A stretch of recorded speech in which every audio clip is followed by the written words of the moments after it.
చిత్తూరు జిల్లా పుల్చల మండల పరిసర ప్రాంతాల్లో దీత్వా తుఫాను ప్రభావం సోమవారం ఉదయం నుండి కాస్త తక్కువే అని చెప్పాలి.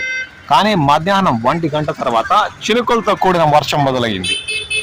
తుంపరగా రాలుతూ చినుకులతో కూడిన వర్షం మొదలవడంతో చలి తీవ్రత ఎక్కువగా పెరిగిందని స్థానికులు పేర్కొంటున్నారు. చిత్తూరు నుండి కర్నూలుకు వెళ్లే జాతీయ రహదారిపై తుంపర రాలుతున్న వేళ వాహనాల రాకపోకలను గమనిస్తున్నాం.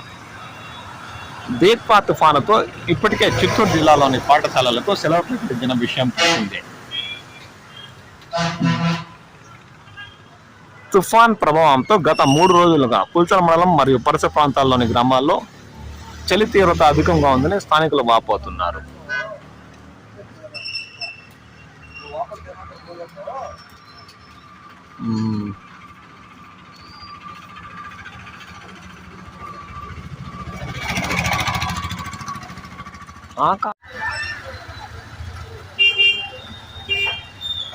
దీత్వా తుఫాన్ కారణంగా పుల్చల మండలంలోని ప్రజలు ఇళ్లకే పరిమితం కావడంతో, అది కాక సోమవారం ఉదయం నుండి ఈదురు గాలులు కూడా జోరు పెరగడంతో కల్లూరు 4 రోడ్ల కూడలి జన సంచారం లేక ఓసిగా మారిన దృశ్యాలు ఇప్పుడు మనం చూస్తున్నాం.